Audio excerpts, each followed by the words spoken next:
Ready sir. ఒక్క నిమిషం sir. ఇది ఎస్టాబ్లిష్ చేయండి.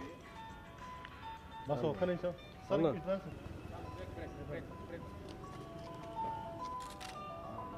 ఇది ఎస్టాబ్లిష్ అయినాక గుడ్ లక్ పెడతాం. బస్ కొద్దిగా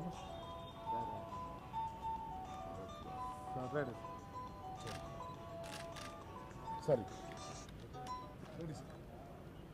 కొంచెం డౌన్ సార్. సార్ వదిలేయండి సార్, చూపేయండి సార్. ఓకే ఓకే ఓకే అది సార్ దగ్గర ఉండండి సార్. మీరు రెడీ రెడీ సార్. ఓపెన్ నువ్వు వదిలే వదిలే సార్ రాని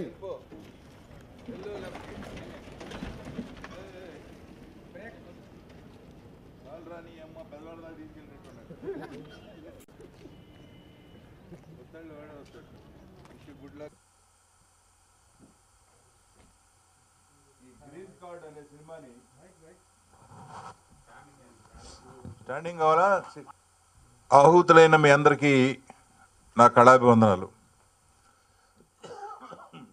ఈ గ్రీన్ కార్డ్ అనే సినిమా మా డైరెక్టర్ రమ్స్ గారు 80% అమెరికాలో తీశాడు.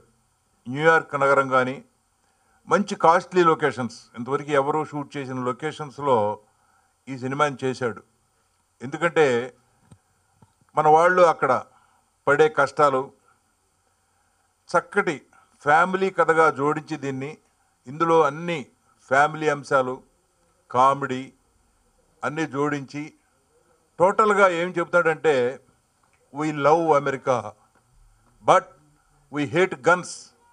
ఈ గన్స్ కల్చర్ అనేది మనకు వద్దు, గన్స్ పారేయండి. ఇవాళ ఎక్కడ చూసినా మనం వింటున్నాం, వాడు గన్తో కాల్ చేశాడు, వీడు గన్తో కాల్ చేశాడు. అది నెమ్మదిగా మన ఇండియాలో కూడా వస్తుంది.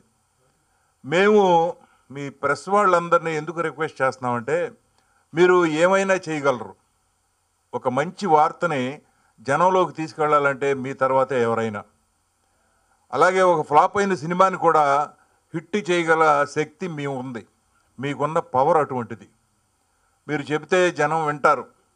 మీ రివ్యూలు చూసి సినిమాకి వెళ్ళే జనం చాలామంది ఉన్నారు. అందుకని అమెరికాలో మన వాళ్ళు పడే కష్టాలు, ఈ గన్ కల్చర్ ఎందుకు వద్దంటున్నారు అనేది చాలా చక్కగా చెప్పాడు ఈయన. ఆ స్లోగనే we love America but we hate guns. ఈ గన్స్ కల్చర్ వద్దు మనకి. ఈ గన్స్ని రిమూవ్ చేసేయండి. గన్స్ అక్కడ 10 రూపాయలు పెడితే గన్ వస్తుంది. ఎవరినైనా కాల్ చేయొచ్చు. ఎందుకు కాలుస్తున్నాడని అడగటానికి ఛాన్స్ లేదు. మన ఇంట్లో మన షాపులోనో పని చేసుకుంటుంటే వాడు వచ్చి గన్ పెట్టి కాల్ చేస్తాడు, అక్కడ ఉన్న డబ్బు గిబ్బు అన్నీ తీసుకెళ్ళిపోతాడు. బట్ ఈ కల్చర్ వద్దు, మారండి. ఇది చూసి కొంతమంది అయినా మారితే మన డైరెక్టర్ రమ్స్ గారి జన్మ ధన్యమైనట్టే. కొంతమంది అయినా, అందరినీ మార్చలేం మనం, బట్ స్లోగా మారుతుంది. అక్కడ కూడా మారుతుంది, గన్ కల్చర్ పోతుంది. అక్కడ మరీ అన్యాయం ఏంటంటే, ఒక చిన్నపిల్లాడు 12 ఏళ్ళాడు స్కూల్లోకి వెళ్ళి 10-15 మందిని కాల్ చేస్తాడు. ఎందుకు కాలుస్తాడో తెలియదు, ఇంట్లో నుంచి గన్ తీసుకెళ్ళిపోతాడు. ఆ గన్ను అందకుండా చేయాలి అన్నది పెద్దవాళ్ళకు ఉండాలి. వాళ్ళకు కూడా ఆ జ్ఞానం లేదు. వాళ్ళు కూడా రూపాయి పావుల గన్ కొనుక్కొస్తారు, ఇంట్లో పడేస్తారు. అక్కడ ఏది కావాలన్నా దొరుకుతుంది. అందుకని కొంతమంది అయినా కళ్ళు తెరుస్తారు, ఈ హత్యలు ఆగుతాయి, ఈ గన్ కల్చర్ పోతుంది అనే ఉద్దేశం, మంచి సదుద్దేశంతో రమ్స్ గారు ఈ గ్రీన్ కార్డ్ అనే సినిమా తీశారు. ఈ గ్రీన్ కార్డ్ అనేది ఒక అమెరికాలోనే ఉంటుంది. మనకి ఏ కార్డులు లేవు. మన కార్డు మనం పట్టుకుని పోతూ ఉంటాం, ఎక్కడికైనా వెళ్తాం. అక్కడ అలా కాదు, గ్రీన్ కార్డు ఉంటేనే అమెరికాలోకి ఎంట్రీ, లేకపోతే లేదు, రానివ్వరు. ఇవన్నీ చక్కటి కథగా మలిచి ఫ్యామిలీ ఎంటర్టైనర్గా, సెంటిమెంటు, ఇందులో సెంటిమెంట్ బాగా ఉంది, బాగా వర్కౌట్ అయింది. పిల్లలు ఒక మనకి చెప్పకుండానే ఉద్యోగాల వేట అని అమెరికాకి వెళ్ళిపోతున్నారు. ఇవాళ ప్రతి ఆల్టర్నేట్ హౌస్లోనూ ఒకళ్ళు అమెరికాలో ఉన్నారు. వెళ్ళి ఇక్కడ తల్లిదండ్రుల్ని మర్చిపోతున్నారు. తల్లిదండ్రులు ఇక్కడ ఊళ్ళల్లో మగ్గిపోతున్నారు. వాళ్ళు ఏదో డబ్బులు పంపుతారనే ఆశతో ఆ డబ్బులు పెట్టి ఇక్కడ జీవిస్తున్నారు. కానీ ఏది జరిగినా, ఒకవేళ తండ్రి చచ్చిపోయాడంటే వాడిని 3 రోజులు దలికి మార్చురీలో ఆ శవాల మధ్యన పడి ఉంటుంది ఆ శవం. ఈ బాధలన్నీ చక్కగా డిస్కస్ చేశారు మన రమ్స్ గారు ఈ సినిమాలో. అందుకని ఈ గ్రీన్ కార్డ్ని మీరు తప్పకుండా ప్రమోట్ చేయాలి. ప్రమోట్ చేసి అందరూ చూసేటట్టు మీరు మంచి రివ్యూలు రాసి, ఎందుకంటే మీ అందరికీ నచ్చే సినిమా ఇది. ఆ విధంగానే తీశాడు ఆయన. మంచి కాస్ట్లీ లొకేషన్స్లో తీశాడు, ఎవరూ తీయని లొకేషన్స్లో.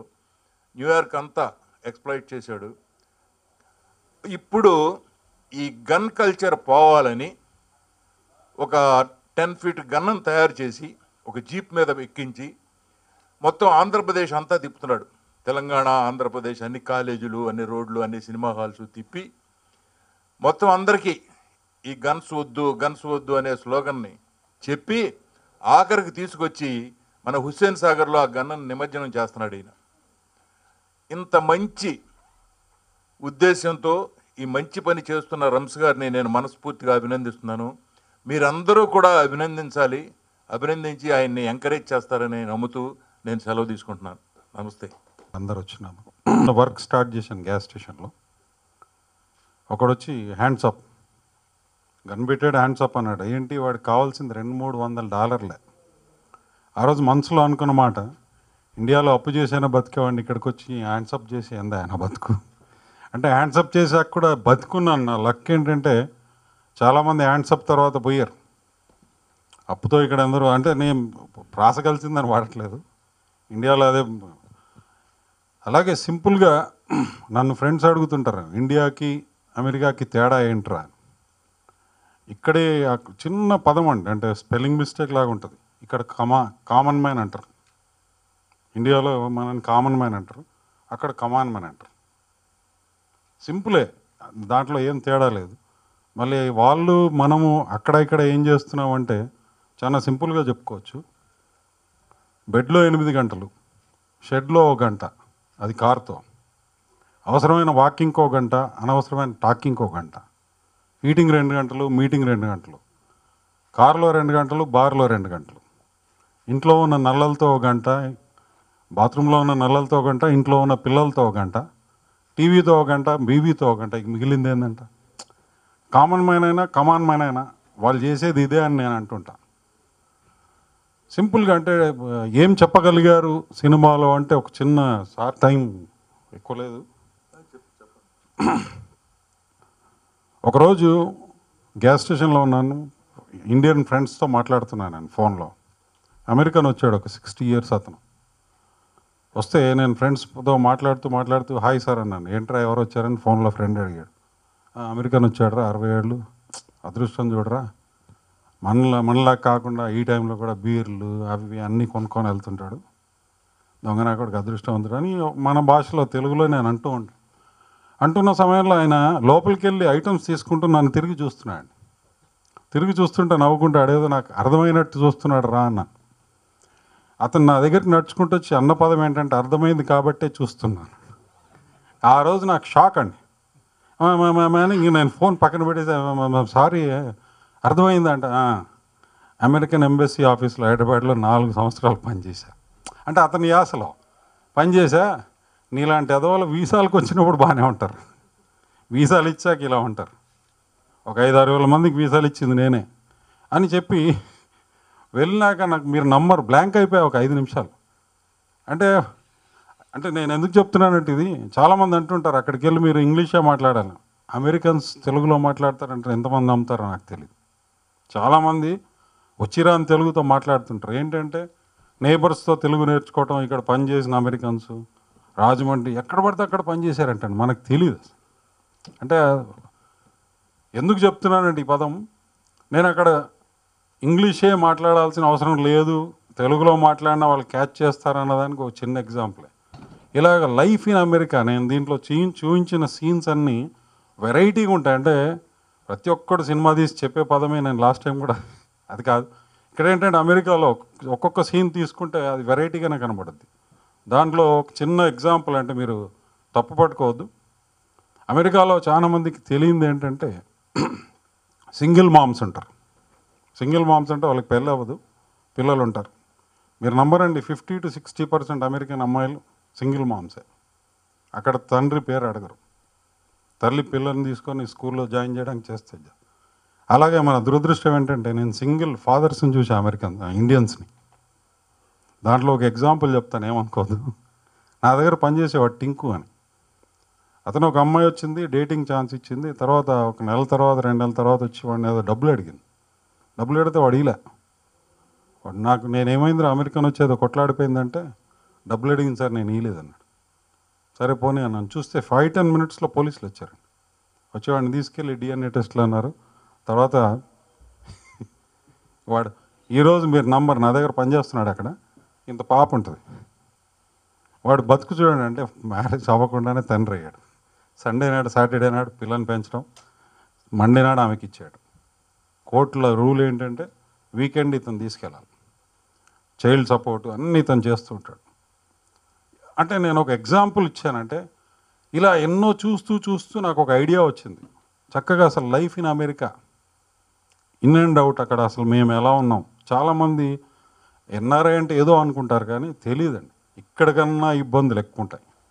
అవన్నీ ఈ సినిమా చూశాక, ఓహో మనవాళ్ళు అంటే తాతలు, ఇక్కడ ఉన్న వాళ్ళు మనవాళ్ళు ఎలా బతుకుతున్నారు అనే ఒక డెఫినెట్గా పోద్ది. అయితే సినిమా కథ స్టార్ట్ చేశాక ఎండ్ అవ్వాలండి. సో మాకున్న ప్రాబ్లమ్స్ ఏంటంటే, గ్యాస్ స్టేషన్లో నేను 2004లో నిలబడున్నాను, ఒకడు వచ్చి గన్ పెట్టాడు. జస్ట్ ఒక $10 బీర్కి గన్ పెట్టేస్తే నేను అన్నా, నేను పిచ్చోడిని కాదురా, గన్తో ఇది బీర్తో పాటు చిప్స్ కూడా తీసుకెళ్ళాను. వాడు అలా చూశాడు నన్ను, నేను మీ కంట్రీలో ఉన్నాను, ఓ $10 గురించి ఫూల్ని కాదు పోలీసుని పిలవడానికి తీసుకెళ్ళాను. వాడు తీసుకెళ్ళాడంటే కట్ చేస్తే 2 రోజుల తర్వాత వచ్చి $100 నా ముఖాన్ని కొట్టాడు. ఐ లైక్ యూ అన్నాడు. ఆ రోజే నేను డిసైడ్ చేసుకున్నా, ఇండియన్స్కి నేను ఈరోజు దీని ద్వారా చెప్పదలుచుకుంది ఏంటంటే, వచ్చేవాడు గన్ తీసుకొని $100 to $500 గురించే వస్తాడండి. మీరు నమ్మరు. మనం చంపాలన్న వాడికి ఆలోచన ఉండదు. మనం ఏంటంటే తిరుగుబాటు. అక్కడ వాళ్ళకి నేను ఈరోజు ఈ ప్రోగ్రామ్ ఎవరైనా చూస్తే వాళ్ళకి చెప్పదలుచుకుంది ఏంటంటే, నా 15-16 ఇయర్స్ ఎక్స్పీరియన్స్లో ఇండియన్స్ ఎవరైతే గ్యాస్ స్టేషన్లలో పనిచేస్తున్నారో, దయచేసి వచ్చినవాడు డబ్బుల గురించే వస్తాడు, వాడు డ్రగ్స్ ఇన్ఫ్లుయెన్స్లో ఉంటాడు. మీరు ఈ ప్రోగ్రామ్ చూస్తే దీని ద్వారా చెప్పదలుచుకుంది ఒకటే, మీరు కౌంటర్ను వదిలేసేయండి, క్యాష్ రిజిస్టర్ ఓపెన్ చేయండి, అకౌంట్ జారుకోండి. 100% గ్యారంటీ ఇస్తాను సార్, లైఫ్ పోవు. ఎందుకంటే వాడికి పర్సనల్గా ఏముండదండి, వాడు డ్రగ్ ఇన్ఫ్లుయెన్స్ వాడే అక్కడ గన్స్. ఈ gun we love America but we hate guns అని ఎందుకన్నానంటే, చాలా ఈజీగా అండి నా దగ్గరకు వచ్చి $10 కమ్మిపోతారండి గన్స్. అంటే నేను కొన్నానని చెప్పట్లేదు, ఆలోచన వస్తుంది కొనబెట్టుకుందామా అని. అక్కడ అడిగేవాడు ఉంటాడు, పట్టించుకునేవాడు ఉంటాడు. ఈజీ, వాళ్ళకి చాలా ఈజీ. జస్ట్ $10-20 కూడా వాడు గన్ తీస్తాడు, భయపెడతాడు. ఇందాక మాస్క్ మ్యాన్, ఇది రియల్గా ఇలాంటి మాస్క్ మ్యాన్లు మేము నెలకొక్కరిని చూస్తామండి. వాడు ఏం లేదు, జాకెట్ ఇలా వేసుకుంటాడు, కవర్ చేసుకుంటాడు, వచ్చేసి గన్ పెట్టేస్తాడు, డబ్బులు తీసుకెళ్తాడు.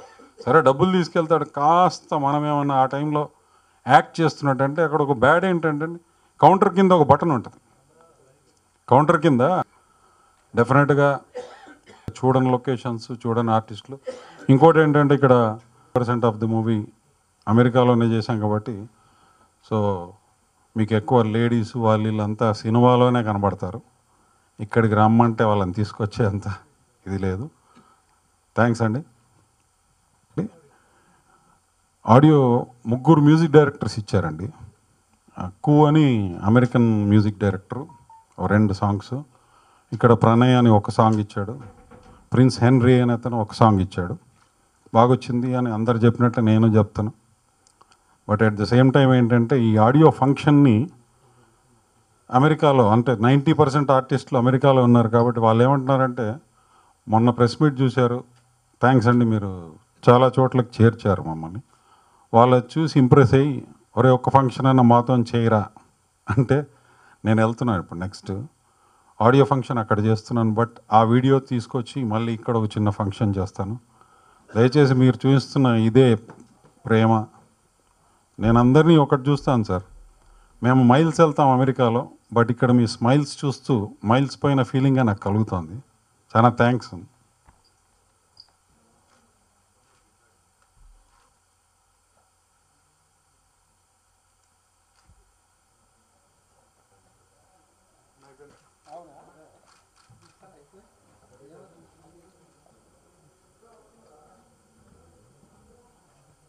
%90 యుఎస్లో జరిగింది, ఒక ఒక 10% మాత్రమే ఇండియాలో జరిగింది.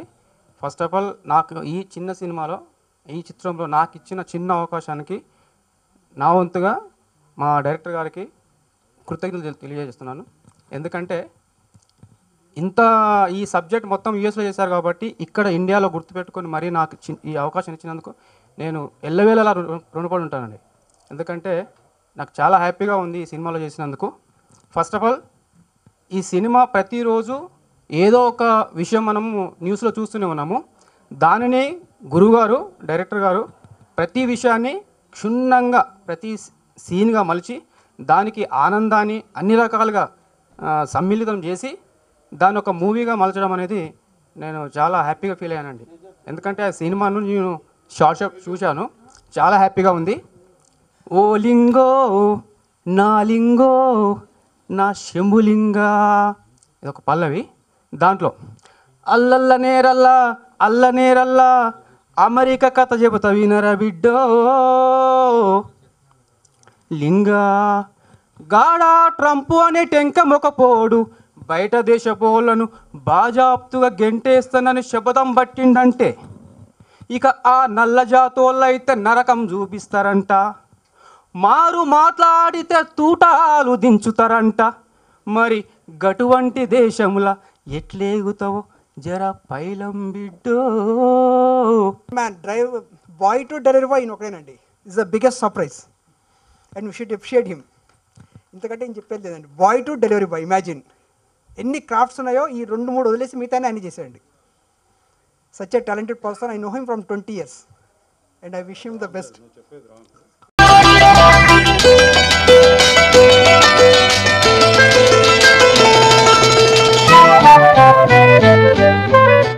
నమస్కారం. నేను ఇక్కడికి వచ్చి 3 రోజులు అయింది. ఇవాళ చైత్ర పౌర్ణమి. ఇంతలో